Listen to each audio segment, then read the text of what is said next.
Have you ever met the guy that you wanted to Peace and love, peace and love. This is yours truly, General Pow Shadowz, better known as author P.E. McCallum, author of the book NGR, What Does It Mean? An expose on the N-word from a hip-hop perspective. Yo, back with another good and informative video today. I hope all y'all had a good week last week. I hope that y'all having a good week right now. And, thank you for joining me on this platform. This is the platform where we discuss issues surrounding the N-word.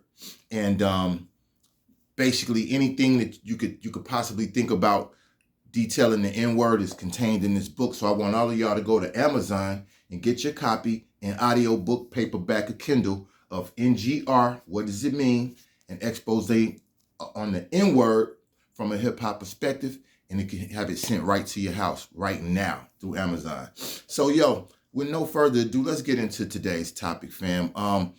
Today, I want to discuss, because this is a platform where I use the N-word to help us deal with issues surrounding racism, race relations, addressing white supremacy and the systemic racism in the country and what we see around the world. But and that's what this platform is about. And today we want to talk about the N-word dealing with Latino culture, right? And dealing with other cultures using the N-word, particularly Latino culture, because I'm featuring, today we're going to analyze a video, all right? Give a shout out to Club Shay Shay on this one. This is an interview he did with Ralph Barbosa, who is a young comedian that I really like. He's somebody I've really been watching. He's a comedian of Latino descent. And the title of this video is, I particularly believe he's Mexican, because the title of this video is Mexicans Saying N-word Around Black People. Ralph Barbosa reacts to that Mexican OT comments. So, Mexican OT was a rapper, right, of Mexican descent, who of Latino descent, Mexican ethnicity or nationality, and he used the N-word in some of his rhymes, as a rapper. And we've seen this a lot where other rappers, particularly Latino rappers, they considered our brown brothers, right? Even though Black and indigenous people's skin is brown, we ethnicity-wise, we consider them brown brothers. So, and I think within the Black and indigenous community, for many years, we looked at Latinos and brown people as our brothers and sisters, So for them to use the N-word, from what I can remember growing up in the 90s, growing up, in the late 80s, 90s, early 2000s, I don't recall it ever being a thing where we were worried about Mexicans using the N-word, or people of Latino descent or Latino culture using the N-word. That's never been a thing with us. Like, look, let's be real. Ironically, I said, let's be real. Because speaking of be real, let's talk about Be Real of Cypress Hill. This is the MC that I met personally. I did a couple shows with Cypress Hill, Be Real and Cypress Hill. So shout out to Be Real, Sin Dog, and DJ Muggs from Cypress Hill. And Be Real, he used the living like a nigga that done lost his mind, cause I ain't going out like a spiny jellyfish. Some say life is a bitch. That's that punk who duck this on ditch. Up at the hill, fucking up at a party. Come on, man. La la la la la la la la. Look at all the dope funeral. I got my sawed-off shotgun, hand on the pump, foot on the 40, pump it on the blood. Grab my shotgun, the nigga did jump. La la la la la la la la. Come on, nigga, all through that. Grab my shotgun, the nigga did jump. Come on, man. And nobody ever said anything about. We didn't even bat an eye when Be Real was living like a nigga that done lost his mind. We didn't care. You know what I'm saying? Here is something you can't understand. We understood that the brown struggle was related to the Black struggle, and it's only been in the past 5 years that we've seen a disconnect between the quote-unquote Black and brown communities, and where it's even become a thing. Back now there's, I talk about Fat Joe in my book because, of course, my book is the modern day, I joke and I say it's the modern day Bible on the N-word, but it's in my book, I talk about Fat Joe using the N-word. And we know Fat Joe's been under a lot of criticism lately for his use of the N-word, for being Latino and hip-hop. And now we have this whole debate about who were Puerto Ricans and Latinos. Did they have any contribution to the creation of hip-hop? And this is something that, we never had an issue with. We never had an issue with Latino people using the N-word in hip-hop. Among us, among Black and Indigenous people in the hip-hop cultural way. Never had an issue. So, I quote Cypress Hill. So when Mexican OT use the N-word, or in his discussion talking about using the N-word in an interview, he was like, man, he's saying a lot what Ralph Barbosa's going to say, that basically, yeah, man, we used it, and among with our Black friends, and it wasn't a problem. It wasn't an issue. But so let's look at what Ralph Barbosa has to say. And again, run over to Club Shay Shay, and I'm not going to show his video. We're just going to listen to a little bit this section. So hopefully, there's no issue with this. But shout out to run over to Club Shay Shay. Of course, subscribe to his platform. And let me know what you think about it. Give me 1 second. All right, here we go. Let's get right into it. Mexican OT. Yeah, that said the N-word. Mm-hmm.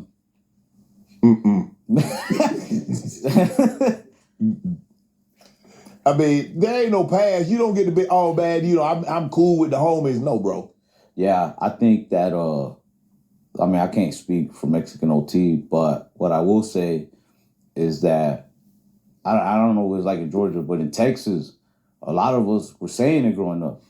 And I think it wasn't until I started going to open mics that I realized, I don't think we're supposed to be saying it. Yeah. But I was so enclosed, I was so... But were you saying it around Blacks, or were you saying it right in your community? No, with Black, yeah. You think there wasn't no Black people where I grew up? No, I'm just saying. We weren't saying it, I heard this on TV, let's just say it. It was just saying bro, or the thing. But once I started kind of going outside of my own neighborhood, my own circles, then I started realizing nah, you're not supposed to be saying, wow, I didn't know that. Yeah, so that's why I kind of get where OT's coming from, but at the same time, yeah, I'm not, like I said, I'm not gonna speak for OT and be he shouldn't have said this, should have said that. Right. But I somewhat understand what he was saying. You know what I mean? Right. Only because it's where we're growing up, everybody was saying it. White kids were saying it where I was growing up with other Black kids. Right. And maybe some of the Black kids didn't like it, but nobody was saying nothing. For the most part. He said, white kids were saying it where he was growing up. You know what I'm saying? He was saying it in his community. So just imagine so-called white kids, so-called Mexican kids, and young Black kids, so-called Black kids, you know what I'm saying, using the N-word in a hip-hop, from a hip-hop angle together. You've seen this. If you're out in the community, if you're, it depends on your age, but if you're a certain age and younger, you've seen this, and it's because of hip-hop culture. Hip-hop has made the N-word acceptable to all people. You know what I'm saying? It's wild because you never thought hip-hop would take it this far.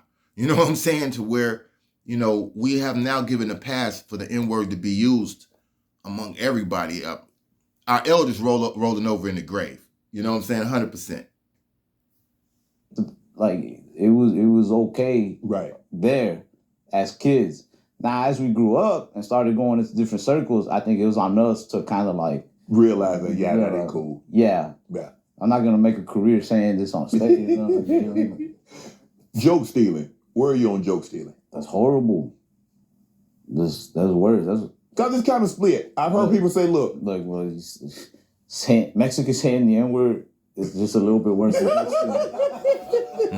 So Joe Steele right below said it. Yo, like I was saying, run over to Club Shay Shay. That's a clip from his interview with Ralph Barboza, and subscribe to his platform, of course. Thank you for letting us use that. And basically what I want to do is go a little bit into my book right now. Oh, but let's analyze that. So just briefly to wrap up what he was saying simply is that growing up where he was, it was common for him and his friends to use the N-word among each other, among their other black friends, and even they had some white friends that would use the N-word. And they would all use it together. It was commonplace. But he realized that once he got outside of his little community, his hip-hop community, really, that's what it is. You know what I'm saying? Because all these people who were saying it, of these different nationalities, they were from the hip-hop community. Because, again, hip-hop music has given this pass to use the N-word to these other groups. It's because of the hip-hop music. It's no other reason. I think I find that very interesting that hip-hop is so powerful that it supersedes cultural status and cultural norms. Like black, white, and Latino kids, white and brown kids were never able to say the N-word freely like that outside of hip-hop. Think about that. So, in my book, right, NGR, What Does It Mean? An expose on the N-word from a hip-hop perspective. I do an interview with a friend of mine. His name is Marcos Tegui, and he's of Puerto Rican descent. And, I interview different people in my book. I interviewed some white cats, Latino cats from Nigeria. I just got different national and international perspectives on people using the N-word. And this is an interview I did with my man Marcos Tegui. I think it's relevant to today's topic of discussion. This is taken from page 200 in my book, right? Page 200. I suggest y'all all get a copy so you can read along as we do these videos. And let's see what my man has to say. Page 200. I wanted to get more of a Latino perspective on the N-word, so I contacted my good friend and partner in rhyme, Marcos Tegui. Marcos is an MC, a former Crip gang member, and owner of his own construction company in Southern California. Much of his lyrics contain a political undertone, and he and I always have some good debates and discussions, so I thought that it would be good to get his take on the N-word for this expose. Me. Do you use the N-word when you rhyme? Marcos. No. Me. Do you hear other Latino rappers using it? Marcos. Yes. Me. Does it make you feel any kind of way? Marcos. No, not at this point in the world. I feel like it's been generally accepted, and it's more of a term of endearment. Me. Do you see the N-word as degrading to black people? Marcos. Not really, from the black American perspective. Me. Is there another perspective? Marcos. Yeah, like the hard R versus nigga with the A. Me. Do you hear Latinos that aren't rappers using the N-word? Marcos. Yes, but more from the young crowd. Me. Do you hear Latinos use it with the hard R? Marcos. Yes, I have. It's more from the gangbangers. Yes, the essays. The Mexicans have used it with the hard R. They still do. It's because they washed us up to fight against each other. It's a kind of conditioning. The name-calling theory. With that, there are three things that happen. You either ignore it, reject it, or accept it. And more come to accept it. The gangbangers learned it from prison, and prison teaches them racism. They have to choose a side. I became a Crip because Crips are not racist at all. That's the main reason. Because with the essays, they were just racist. It's just facts. Me, do you think racism is getting better or worse in America?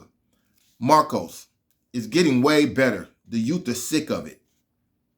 That's what drove Black Lives Matter. Their young white American friends are multi-ethnic, and it's definitely gotten a lot better. Me, do you have a message for the people? Marcos, we all bleed the same. We're all the same species, so stop the hate. A lot to unpack. So basically he was saying that as a term, he heard a lot of Mexican rappers using the N-word with the A, you know, from a hip hop perspective.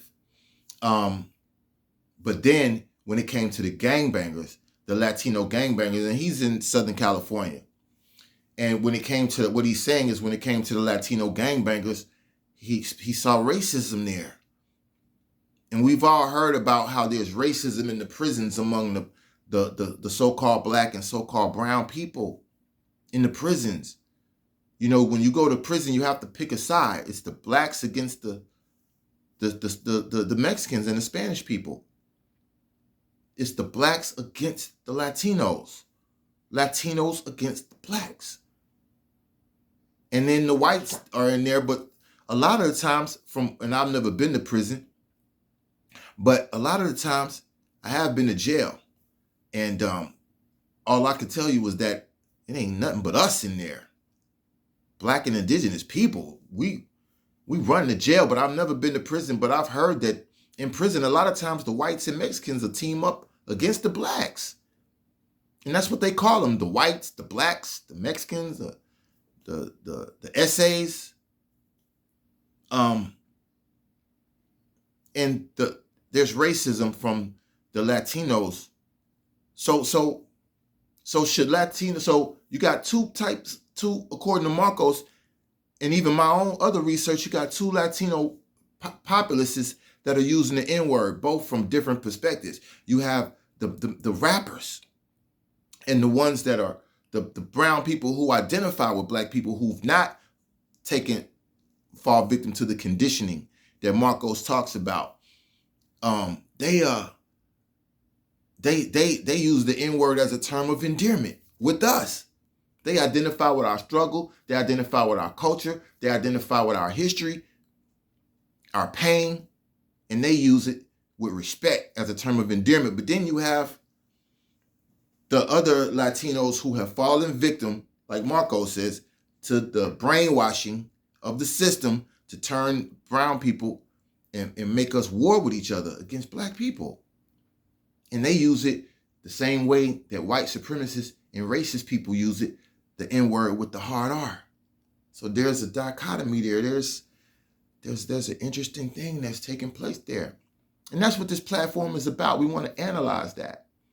I'm not here to tell you if it's right or if it's wrong or who's right or who's wrong. I'm only here to bring light to the situation and get you to what? Think. I just want you to think. It's time for us to start thinking critically and having these conversations. What do y'all think?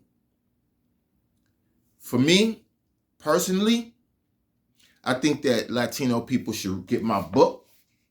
If you're a Latino and you're using the N-word, you need to get my book, NGR, What Does It Mean? An expose on the N-word from a hip-hop perspective, available on Amazon, an audiobook, paperback, and Kindle. You need it because you need to know what you're saying. And my book gives you a detailed history. Remember, I want to remind you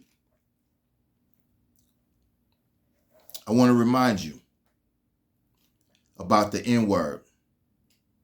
All right, let's just look at this. Negus. This is taken from the last Negus, page 43. Negus is one of the origins of the N-word. This for all my Latin people that use the N-word. I'm going to drop a little jewel on you today. Negus is a noun derived from the Ethiopian Semitic roots NGS. Negues, meaning terrain. To R-E-I-G-N, terrain, like to be in control, to rule. In biblical literature, it translates to king or emperor. Negus is a title in the Ethiopian Semitic languages and denotes a monarch. In the Islamic tradition, the Negus is referred to as al-Nahashi. Merriam-Webster defines Negus as king, used as a title of the sovereign of Ethiopia.